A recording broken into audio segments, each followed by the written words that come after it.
lengkap dulu. Kalau turun sujud, sujud yang lengkap dulu, dan semuanya harus seperti itu.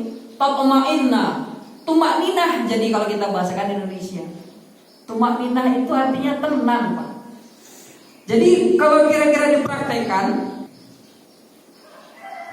Allahu Akbar, diam dulu, tenang dulu, baru baca zikirnya subhana rabbiyal azim, subhana rabbiyal azim, subhana rabbiyal azim. Sami Allahu liman hamidah. Tenang dulu, baru Rabbana walakal hamd. Tapi kadang-kadang kita nggak sadar. Kita, Pak, saya nggak mau bilang siapa-siapa, tapi kita kadang-kadang kita Allahu Akbar, subhana rabbiyal azim, subhana rabbiyal azim, subhana rabbiyal azim, sami Allahu liman hamidah, Rabbana lakal hamd. Belum selesai lakal hamd udah turun pulang. Gimana nih, ini balapan atau gimana nih? Tapi saya sering kadang-kadang merasa astagfirullahaladzim, tadi nggak tumakninah. Rabbana walakal hamdu. Baru hamdu udah gini, Pak. Lutut itu belum tumakninah namanya. Kata Rasulullah kalau ruku, ruku dulu. Tenangkan dulu, baru subhana rabbiyal azim, subhana rabbiyal azim, subhana rabbiyal azim. Sami Allahu liman hamidah. Berhenti dulu, tangan ini tenang. Baru Rabbana walakal hamd. Baru turun sujud, diam dulu sebentar. Subhana rabbil a'la, subhana rabbil a'la, subhana rabbil a'la. Tapi kan kita satu detik aja kurang gerakan sholat itu berasa-rasa bakal dipecat di kantor kalau telang dan nggak bisa. Kalau mau ruku yang tenang dulu. Kalau mau iktidal yang tenang dulu. Nah, ini sama-sama kadang-kadang kita lupa tentang tumakninah. Kadang-kadang kita lupa tentang tumakninah dalam sholat. Sedangkan yang gak tumakninah disuruh ulang sholatnya oleh Rasulullah. Kalau diulang itu kira-kira sah atau tidak berarti, Pak? Kalau dia agak sah sedikit mungkin gak disuruh ulang walaupun agak sah. Tapi kenapa ditegaskan oleh Rasulullah disuruh ulang bahkan sampai 3 kali? Sampai putus asa sahabat ini, gak tahu lagi saya ya Rasulullah, apa salah saya? Baru dijelaskan. Kalau ruku yang tenang dulu. Kalau iktidal yang tenang. Sujud yang tenang. Oh, kalau gitu alhamdulillah nggak perlu tenang, ya tetap tenang juga. Semuanya tetap harus tenang. Tumakninah istilah. Jadi tumakninah itu sebelum itu ya, Pak? Iya, betul. Ditenangkan dulu gerakannya, baru kemudian dibaca. Kalau sudah bacaan tenang juga nggak? Iya, maka gini, Pak. Kata para ulama, istilah tumakninah ini kan nggak ada standarnya, berapa waktu detiknya, berapa menitnya. Maka ijtihad para ulama setidak-tidaknya ini yang paling aman, Pak ya.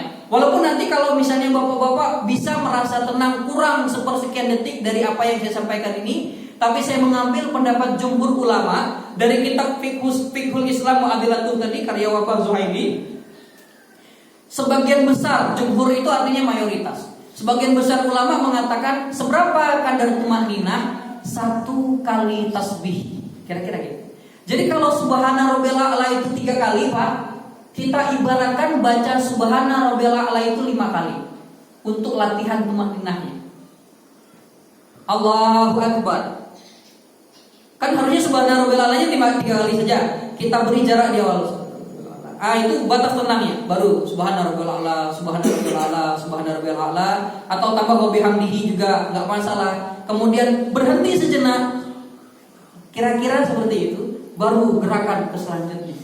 Itu latihan tumakninahnya. Adapun nanti ketika kembali kepada standarnya nggak ada. Jadi kembali kepada diri masing-masing. Kalau ada yang sepersekian detik udah merasa cukup tumakninahnya, ya silahkan monggo nggak apa-apa. Tapi kalau saya masih pakai standar yang dipakai jumhur ulama. Setidaknya 1 kali tasbih untuk menenangkan pikiran, gerakan tubuh ini sehingga kita baru masuk ke bacaan setelahnya. Nah, itu untuk amannya. Untuk yang masih newbie sholatnya seperti saya juga.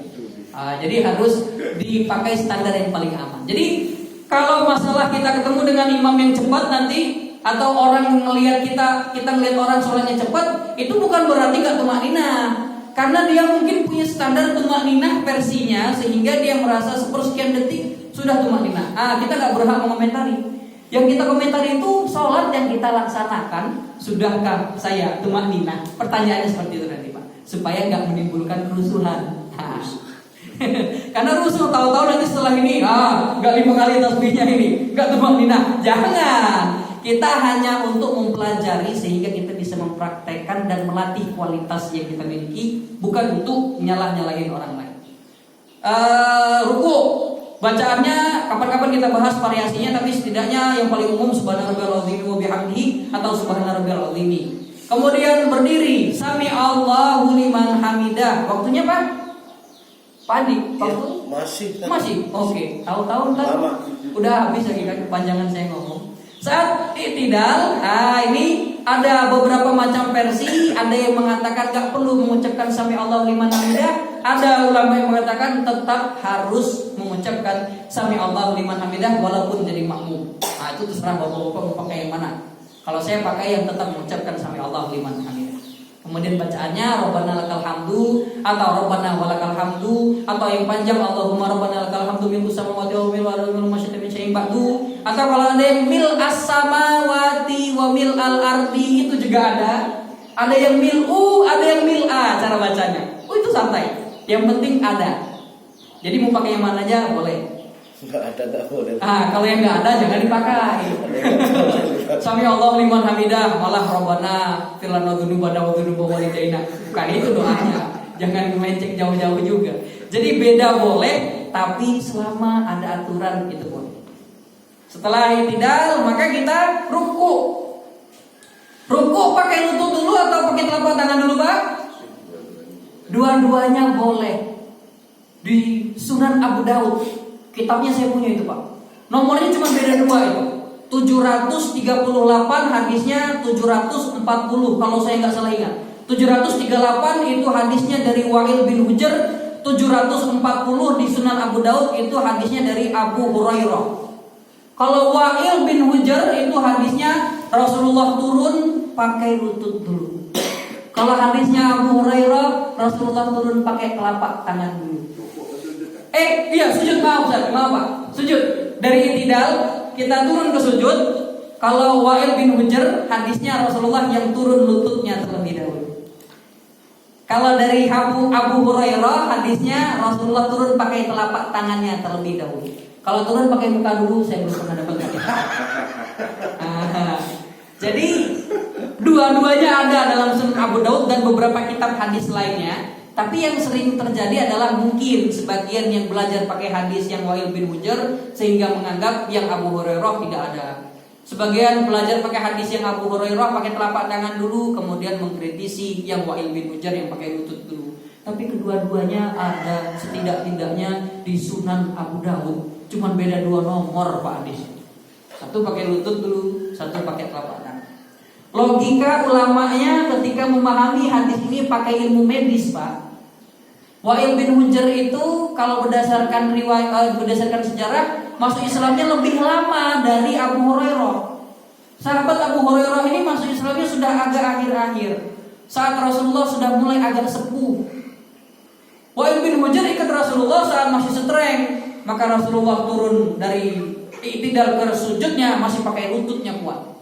Tapi Abu Hurairah sudah ikut Rasulullah, melihat sholatnya Rasulullah udah agak sepuh, sehingga mungkin terindikasi pinggangnya mulai agak sakit, lututnya mulai agak kurang kuat lagi. Maka bapak-bapak yang punya sakit pinggang, sakit lutut pasti ngerasa itu.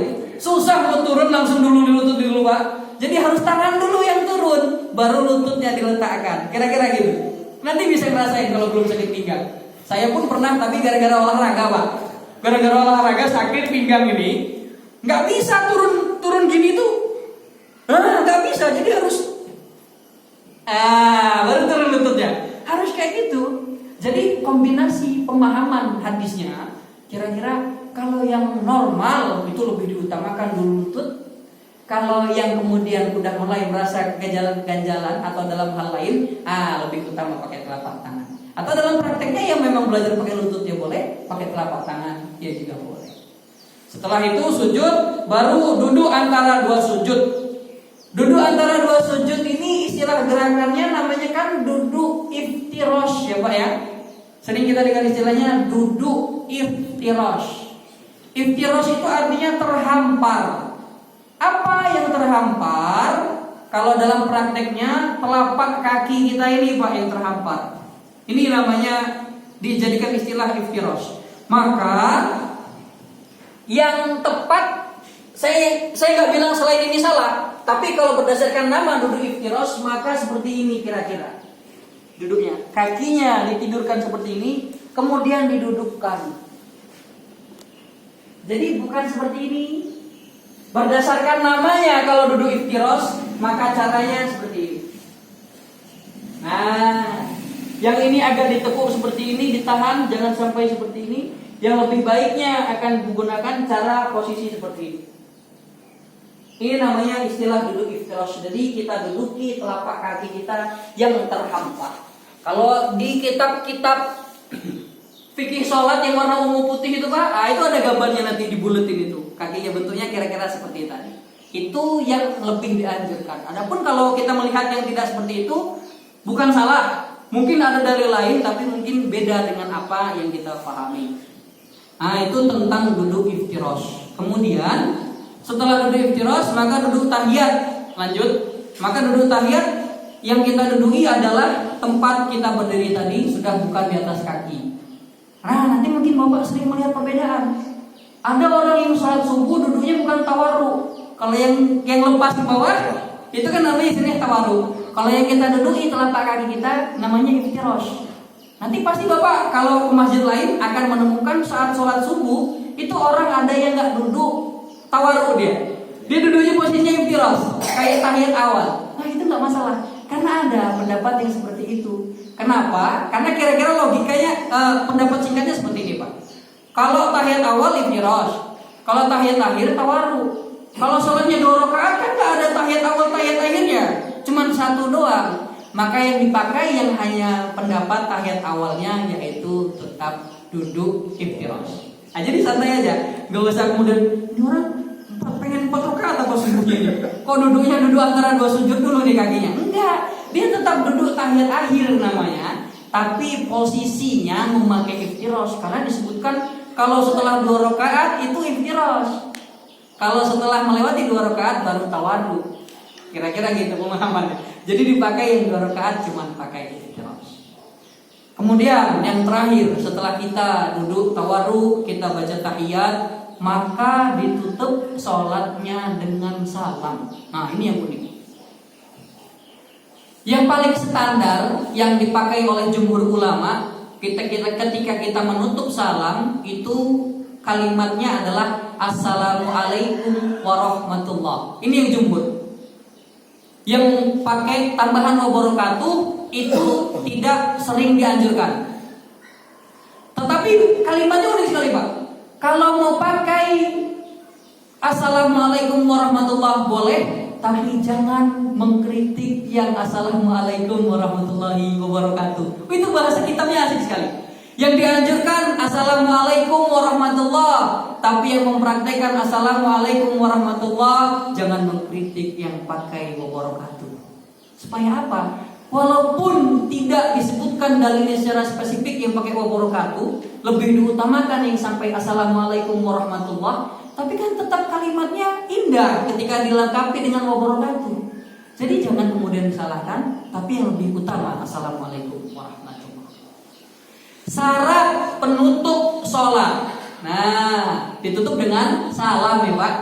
Dalam mazhab Syafi'i itu rukun sholat untuk ditutup itu syaratnya adalah 1 kali salam.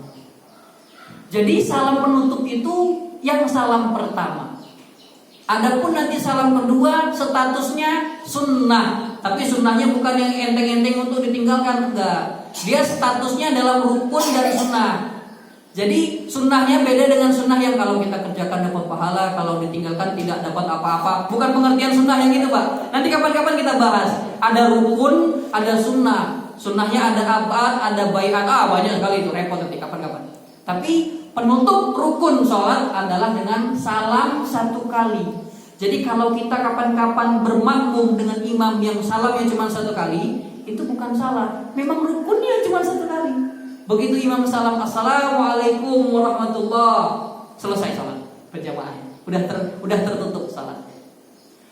hukum menengok saat sholat itu bukan wajib, sunnah juga. Jadi penutup sholat itu Pak, andai kata saya jadi imam, kemudian setelah fil alamina innaka hamidum majid, saya cuma mengucapkan assalamualaikum warahmatullah, nggak pakai nengok, nutup salamnya tetap sah. Karena gerakannya masuk dalam kategori sunnah yang kalau tidak dikerjakan sholat nggak batal. Wah, ini asik sekali kalau belajar hukum itu Pak. Tapi sekali lagi, sunnahnya bukan berarti untuk diabaikan, tetap sebisa mungkin kita laksanakan. Tapi pada dasarnya yang menutup sholat adalah salam sekali, nggak pakai nengok pun nggak masalah. Tapi idealnya ya assalamualaikum warahmatullah, assalamualaikum warahmatullah. Nah, itu kira-kira beberapa banyak perbedaan Bapak-bapak sekalian, terkhusus dari gerakan sholatnya dulu saja. Sudah cukup atau perlu ditambah ini Pak? Sepertinya cukup. Oke. Oh iya. Alhamdulillah karena subuhnya lebih cepat jadi agak lebih panjang sedikit Pak ya. Iya. Nah itu sebenarnya nanti masih banyak. Mau di akhir sholatnya rangkaian-rangkaian yang lain yang berbeda itu kalau kita bahas panjang dan asik sekali. Ketika kita punya niat untuk memperluas pemahaman kita, bukan untuk saling mendebat, itu asik sekali belajarnya. Tapi kapan-kapan akan kita tambahkan pula nanti di waktu yang lain insya Allah. Dan sekian, kalau ada mungkin bapak-bapak sekalian dari apa yang saya sampaikan tadi kok berbeda dengan apa yang pernah bapak-bapak pelajari, itu nggak menunjukkan saya benar, bapak salah, bapak benar, saya salah.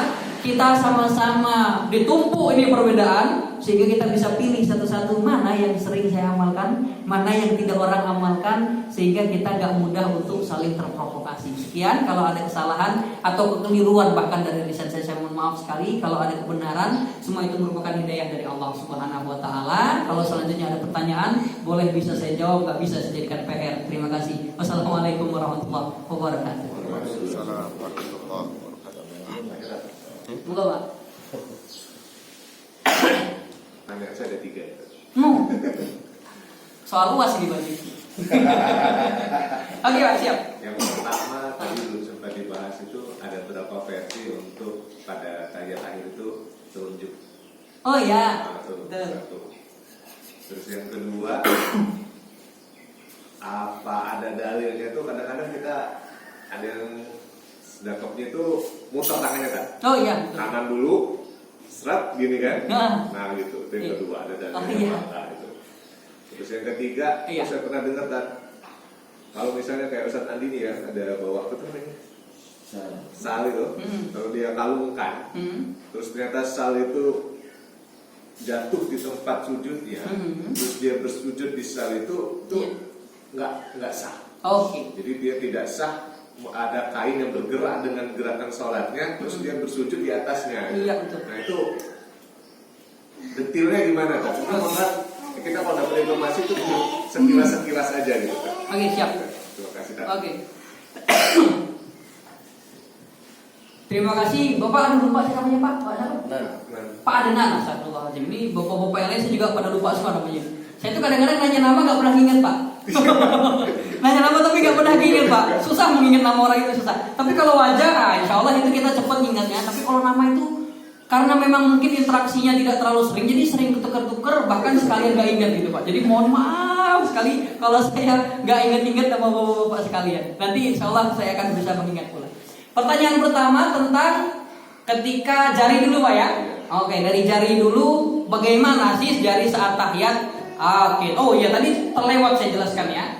Saya tidak sebutkan spesifik pendapat ulama-ulamanya, nanti bisa Bapak cari lebih detail karena saya nggak sekeren itu juga ingatan saya. Tapi setidaknya perbedaannya seperti ini Pak. Bagaimana posisi jari saat tahiyat? Yang pertama di ujung jari jempolnya. Seperti ini kira-kira. Ini pendapat pertama. Pendapat yang kedua di pangkal jari saat tahiyat. Jadi maka agak tertutup terlihatnya waktu ditaruh.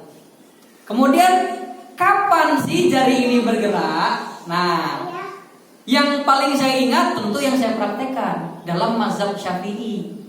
Naiknya sekali, setelah itu nggak turun-turun. Kapan naiknya? Waktu pada kalimat asyhadu alla ilaha illallah, naik, nggak turun lagi. Maka dulu kan kalau kita di SD diajarin, kalau sampai asyhadu alla ilaha illallah udah naik aja jarinya, jangan turun-turun lagi, kan gitu biasanya. Udah sekali. Jadi asyhadu alla ilaha illallah wa asyhadu anna muhammadar rasulullah sampai innaka hamidum majid, bahkan sampai doa tambahannya yang 4 itu kalau mau diselesaikan juga dibaca lebih bagus, itu enggak turun mazhab Syafi'i. Selain Syafi'i ini ada Hambali, Maliki, Hanafi, tapi saya tidak sebutkan nanti takut saya malah mentukar. Jadi antara 3 yang lain ini bisa diikuti semua. Yang pertama, setiap ada kalimat Allah dia naik, Pak. At-tahiyatu lillah, assalatu wassalamu ala rasulillah, atau pakai at-tahiyatul mubarakatuh shalawatu thayyibatul lillah, asyhadu alla ilaha illallah wa asyhadu anna muhammadar rasulullah, Allahumma sholli ala Muhammad wa ala alihi. Jadi kelihatannya kayak ini ngapa sih dari itu bukan asal naik. Setiap ada kalimat Allah naik jarinya. Allah. Pendapat yang kedua, setelah mendapatkan kalimat Allah naik tapi dia turun lagi. Mendapatkan kalimat asyhadu alla ilaha illallah wa asyhadu anna muhammadar rasulullah, Allahumma sholli ala. Pokoknya yang sampai ke perbedaan Syafi'i tadi, asyhadu alla ilaha illallah, itu kan naik terus nggak turun lagi. Pendapat yang lainnya setelah asyhadu alla ilaha illallah wa asyhadu anna muhammadar rasulullah turun lagi udah. Karena yang ditujukan adalah Allah yang esa kuasa, tidak ada kuasa selain beliau. Setelah sampai pada lafaz Allah udah selesai. Turun, nggak naik lagi. Maka nanti ada yang sampai tahiyat-tahiyat ya gini aja. Tapi ternyata naik tadi sekali dong, cuk gitu dong. Nah, baru pendapat yang terakhir ini yang unik, Pak. Yang kenapa kok dia goyang-goyang terus? Nah, ini pendapatnya yang unik karena memang katanya sebagian ulama mengatakan supaya isyarat menghilangkan godaan-godaan setan, terkhusus saat tahiyat, maka ini gunanya untuk memukul-mukul setan. Isyarat saja. Maka kemudian at-tahiyatul mubarakatuh shalawatu thayyibatul lillah. Gerakannya kadang-kadang tidak beraturan terlihatnya gitu, Pak ya. Pernah ya? Jadi ada, Pak. Mulai dari yang sekali naik gak turun lagi, naik turun, bahkan terlihat muter-muter. Itu pendapatnya ada di antara mazhab Maliki, Hambali, Hanafi dan Syafi'i. Tapi kalau yang Syafi'i yang asyhadu alla ilaha illallah wa asyhadu anna muhammadar rasulullah selesai. Yang repot adalah, Ustaz, saya terganggu kalau melihat samping saya tangan jarinya goyang-goyang. Yang salah bukan yang goyang-goyang, Pak. Yang salah kita yang terganggu. Karena mata kita itu, sebagian pendapat mengatakan saat tahiyat itu mata kita ke jari kita sendiri, bukan ke jari orang lain. Bukan ke jari orang lain. Kalau kita bilang saya terganggu dengan samping saya, kenapa jarinya goyang-goyang? Kenapa matanya ke sono? Sama kayak kemarin Bapak yang bertanya, gimana Pak Ustaz? Kalau kita lagi sholat terganggu kita dengan samping kita yang bacaan sholatnya agak keras, padahal sholatnya lagi sir. Tapi Bismillahirrahmanirrahim, alhamdulillah. Maka jawaban saya mengutip guru-guru kami, jawabannya adalah berusaha untuk tidak mendengarkan bacaannya. Gimana caranya? Fokus dengan bacaan kita. Karena saat sholat itu yang diperintahkan kita fokus dengan bacaan kita, bukan mendengarkan bacaan orang lain. Kalau kita